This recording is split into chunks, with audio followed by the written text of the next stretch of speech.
Everybody doing okay? Yeah? Alright. For those of you that interviewed me, I apologize. A lot of this is going to touch on what we already discussed. But my name is Spiro Khouri. I'm here from Vancouver, British Columbia, Canada. And I'm here to talk to you guys about Need for Speed The Run. This is a brand new game to the Need for Speed franchise. It's never been done before. And it's an epic cross-country race. Feels like a Hollywood action blockbuster that has amazing cinematics. So with all Need for Speed games, obviously we want to focus on the cars, we want to focus on the realism, but in this game, it takes that to a whole new level. And there's a bunch of firsts that have never been done in Need for Speed. The first that I'm going to talk about is our main character, Jack, in the headlock there. Jack Rourke has a bit of a shady past. Jack's got himself in trouble with the wrong people, and he's entered the run to get himself out of the trouble that he is in. So the main prize is $25 million, but in all realism, this is truly a race for your life. As Jack, you need this money to buy yourself out of the situations that you've been in and clear your name. So here you see Jack, he has stuff come along the way, gets in a fight with a cop. There he is running from a helicopter. So in this game, for the first time, there's going to be a little bit of out of car. Less than 10% of the game is out of car, but it helps further the storyline and just stuff like this. So what I'm going to do now is show you guys a trailer that gives you a little more background on Jack's motivation for being in the run. So enjoy.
Cool, right? So another new thing that we're doing is, along with Battlefield 3, is we're using the Frostbite 2 engine. The Frostbite 2 engine has allowed us to really get into the depth of the levels, which has allowed us, in turn, to use the real cities throughout the United States, which Need for Speed has never done before. So as you can see behind me, these are real levels in the game that are real cities and roads in the United States. So we got the streets of Chicago, we've got the snowy Rocky Mountains of Colorado, we've got the scorching desert of Nevada, we've got the Buffalo Gap, which is cliffs everywhere you go, and if you get knocked off, you're done. So there's just tons of stuff. The elements come into play. You guys can see the rain clouds starting to come in. So what I'm going to do now is I'm going to actually live on stage play a couple of levels for you. I have never played this close to a screen this big, and I haven't practiced, so I'll ask for your forgiveness in advance. But the first level I'm going to play is called Desert Hills, and those of you who had the chance to come over and play, that's the level. So basically the story at this point is it's early in the race, it's about the third or the fourth level, and Jack's got himself in about 175th position. Every level in this game is going to have a different challenge, so in this level, the challenge is to not only complete the race, but to beat 10 people while doing so. So I'm going to try my best, and hopefully I don't crash. So here we go.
Pero viene.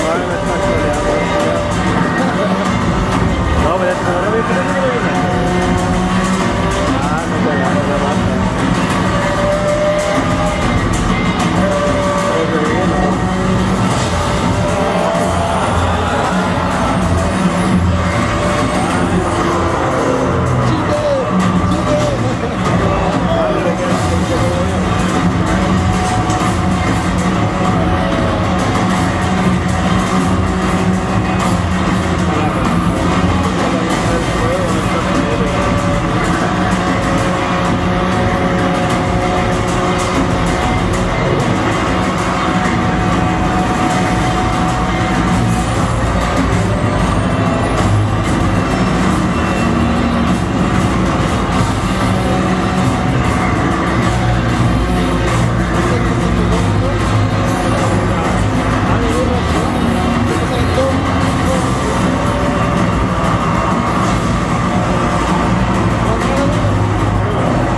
So what I'm going to do now is I'm going to load up, I don't know if anyone had a chance to play the Independence Pass level, but this really shows off the graphics with Frostbite 2. What we've been able to do with this level is just absolutely amazing. So I was right at the end there, and the guy hit me into the back of the van. But as you guys noticed, a rewind button came up. So we have a new feature in our game. It's called the rewind feature. You have a certain amount per level, so every level varies on the difficulty. So if you do crash, you don't have to start the race all over again. It starts at your previous checkpoint. Your car is back to the way it was. So I could have gone on and I could have pressed continue, and I could have started from that last checkpoint and probably whooped everybody, but for the sake of time, I won't do that. Alright, so I just triggered the avalanche, so it's going to be like 30 seconds, so I'll give you some background on this level. So now we're about 3/4 of the way through the race.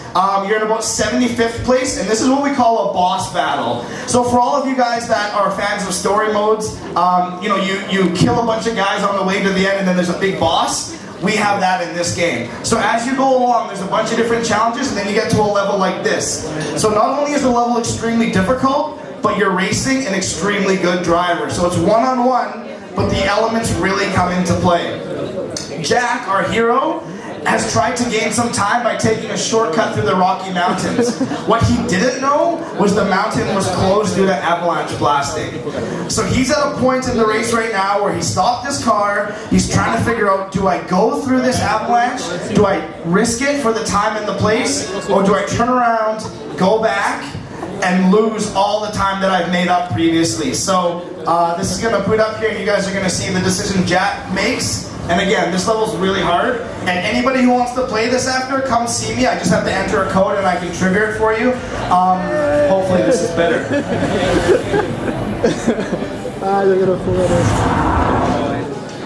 Sí, como que, porque la vemos la misma, pero ponemos una weá y se ve esta weá, ¿cachai? Porque la vemos en la weá. Debería tenerlo. Tiene dos temas ahí, debería ponerlo. A ver si lo voy a llamar para verlo. Tienes que grabar el código que hace.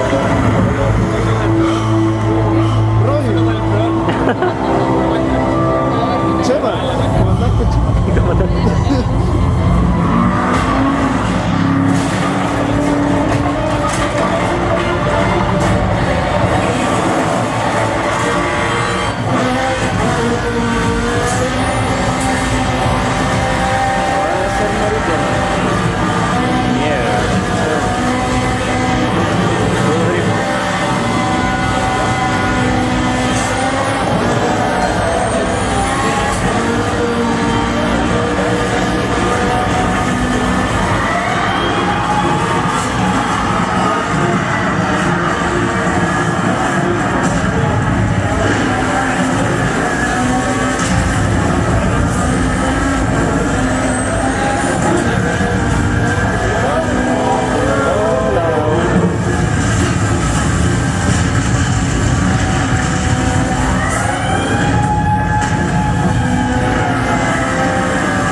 eso, sería para la raza.